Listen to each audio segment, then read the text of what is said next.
welcome to Storytime. We will be reading Shirley Hugh's version of Cinderella. Because my sister is wearing a costume of Cinderella. Once upon a time, there lived a gentleman who married, as his second wife, a handsome widow. She was, however, an excessively proud and ill-natured woman, just like her, and her two daughters were just like her. The man on his side also had a daughter, younger than the stepsisters, and she, taking after her own mother, was gentle, sweet, and charming. The wedding festivities were barely over when the woman showed her true character. She began to ill-treat her stepdaughter, whose beauty and goodness made her own daughter seem all the more unattractive.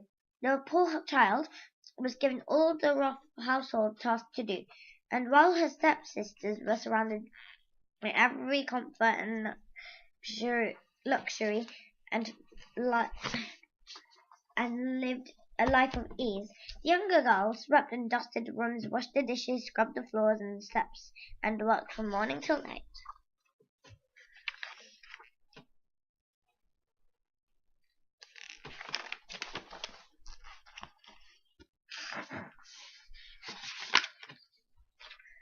Her room was a wretched attic at the top of the house, and her bed a mattress filled with straws. She bore this hardship with patience, not daring to complain to her father, lest he should scold her, for he was quite under the thumb of his new wife. In the evening, when her work was finished, the poor girl would sit in the chimney corner among the ashes and embers for warmth. And because of this, she was called Cinderella. However, in spite of her hard life and the ragged clothes she was forced to wear, Cinderella was still 100 times more beautiful than her stepsisters, although they were always magnificently dressed.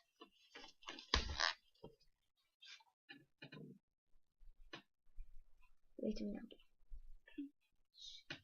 So that's the attic where she lives. Okay.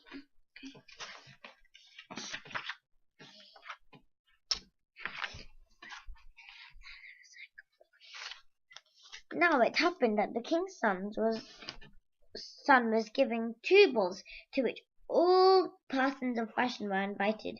Of course, the 2 young ladies received an invitation, for they went out much into society.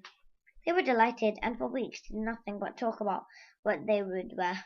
Cinderella was kept busy washing and ironing and sewing for them. They ordered elaborate hard headdresses from the best milliner and the most expensive beauty preparations.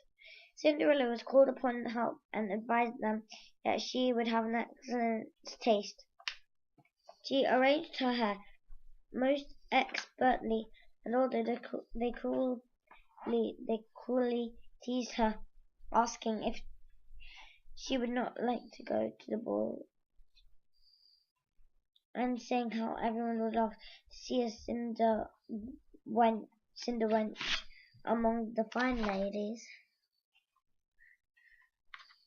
At last, the happy moment for the departure came, and off they went. Cinderella followed them with her eyes for as long as she could, and when they were out of sight, she sat down by the fireside and burst into tears.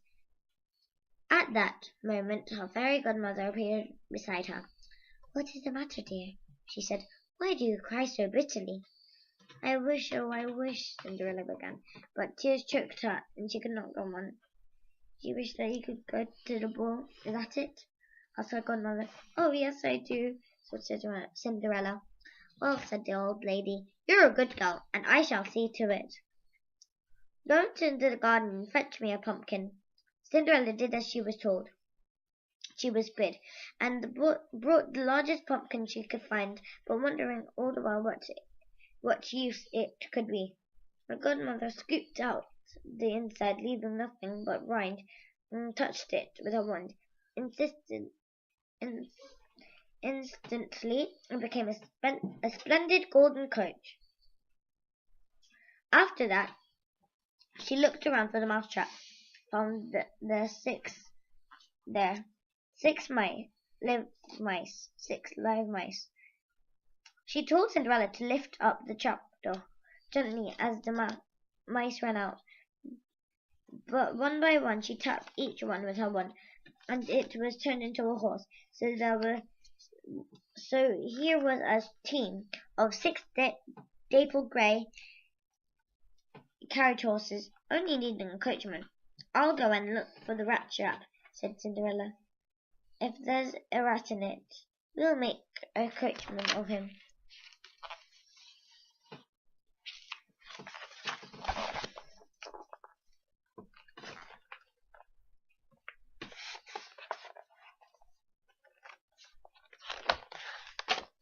Sorry.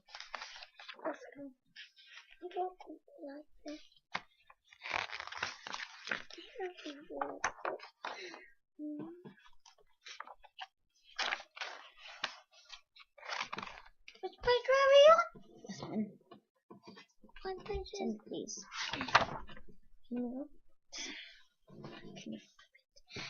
You are right, said her godmother. Go and see. There were 3 rats in the trap. The old lady chose the one with the longest whiskers, and the touch of her wand, it became a fat, jolly coachman with splendid moustaches. Then she told Cinderella to fetch the 6 lizards she would find behind the water butt.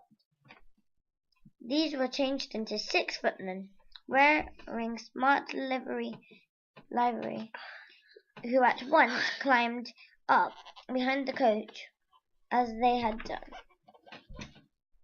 Oh, Samuel!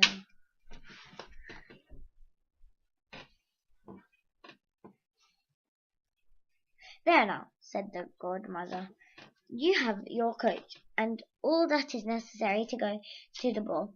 Are you pleased? Oh, yes, dear godmother, answered Cinderella.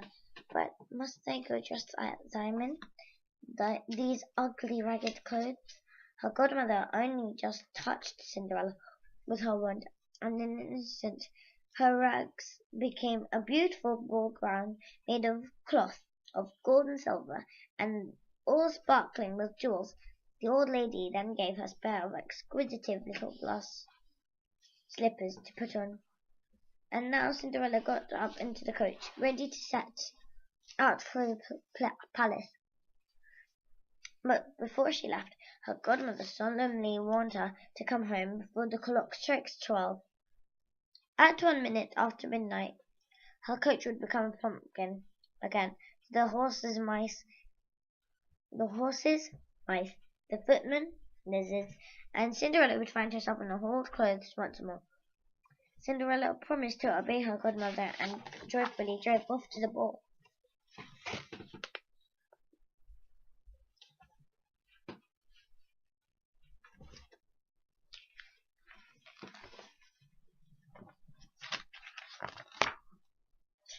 The prince, who had been told that an unknown princess had arrived, himself hurried out to receive her.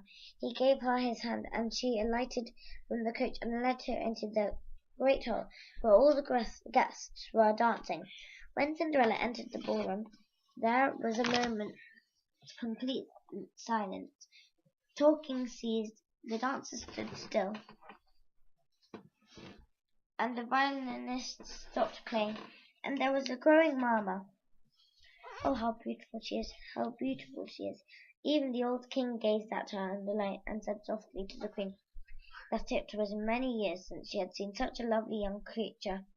All the women carefully studied her appearance in every detail, with the intention. The prince led Cinderella to a place of honor, and later he danced with her a splendid supper. A splendid supper was served, but the prince was so lost in admiration of her grace and beauty he could eat nothing.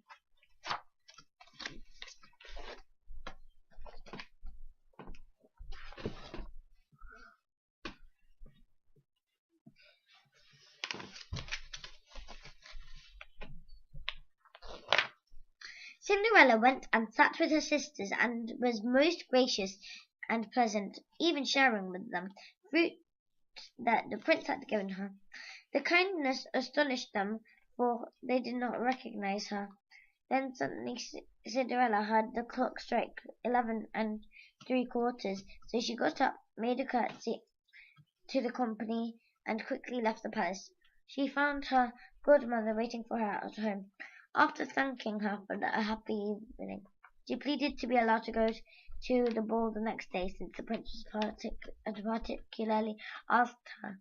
While she was telling her godmother everything that had occurred, her sisters returned. The fairy vanished, and Cinderella went to open the door. "You are very late," she said, yawning and rubbing her eyes, as if she had just that moment woken up. Although in truth she had not for one moment during their absence thought of sleep. "If you had been to the ball," said one of the sisters, "you would not have wished to leave earlier. The most beautiful princess in the world was there." "Yes," said the other, "she sat by us, and was very attentive."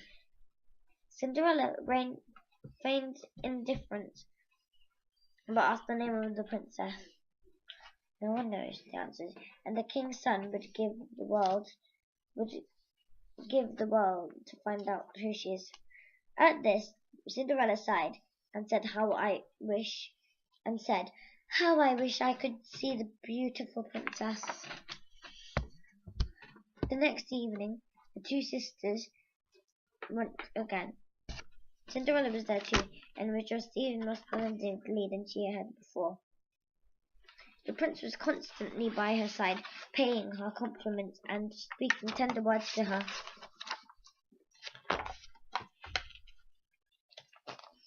He didn't ring the door.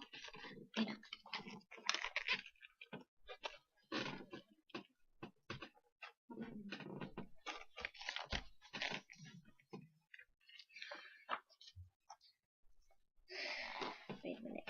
The next evening, the two sisters went again to the ball. Cinderella was there too, and was dressed even more splendidly than before. The prince was constantly by her side, paying her compliments and speaking tender words to her. He danced with no one else all evening. Cinderella was so happy that the time passed all too quickly, and she forgot her godmother's warning. The clock began to strike. It could only be 11, she thought, but it was 12 o'clock. Cinderella jumped up and ran swiftly as a deer. The prince followed her, but did not catch her in flight. Cinderella dropped one of her glass slippers, and the prince picked it up carefully and carried, while he hunted everywhere for her in vain. The guard had questioned, but none had seen the princess leave.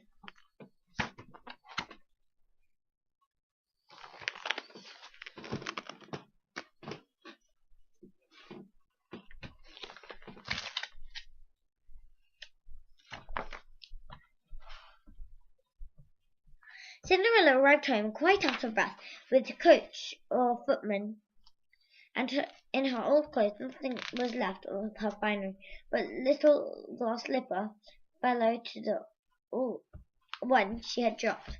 When her stepsisters returned, Cinderella asked if the strange princess had been at the ball. "Yes," they answered, "but she left as soon as the clock struck midnight, and in such haste that she dropped one of her little slippers. The prince has it." Then they told her that the prince must be very much in love with the owner of the slipper. He had looked at no one else the whole evening. They spoke truly, for a few days later it was proclaimed to the sound of trumpets that the prince would marry the one whose foot fit this glass slipper exactly. What excitement there was! The court chamberlain visited princesses first, and then duchess, and after that ladies of the court, but all to no purpose. At last he came to Cinderella's house. At last he came to Cinderella's stepsisters. Each one tried to force her foot into the little slipper, but in vain. It was far too small. Cinderella, who was watching her own slipper, said lightly, "Let me see through it." The two sisters burst out laughing and began to jeer her, but Chamberlain was looking at her closely and thought she was very pretty, and she had orders that all girls should try on the slipper, and that was the only way she could have a chance. So he made Cinderella sit down and hold out her foot. The little slipper went on easily and fitted perfectly, as if it had been molded to in wax. The stepsisters were astonished, but they were even more astounded when Cinderella took the other slipper from her pocket and put it on. At that moment her fairy godmother appeared, and with a touch of her wand changed Cinderella's rags into more magnificent clothes than ever worn before. Then the stepsisters knew that Cinderella was the beautiful princess they had seen in the ball. They fell on their knees before her to beg forgiveness for their harsh and unkind treatment. She raised them up, and as she kissed them, said that she forgave them, and all her heart hoped they would always love her.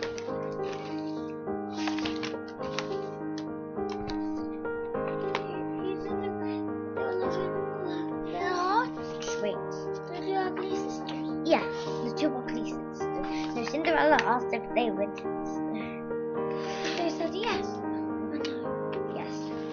Cinderella was conducted to the prince. Their wedding took place the very next day. Then Cinderella, who was as good as she was beautiful, brought the sisters to the palace, and soon married them to two noblemen of the court. Thank you for listening. We hope you enjoyed the story. Thanks for watching. Hope you enjoyed. Bye. Bye. Thank you for watching.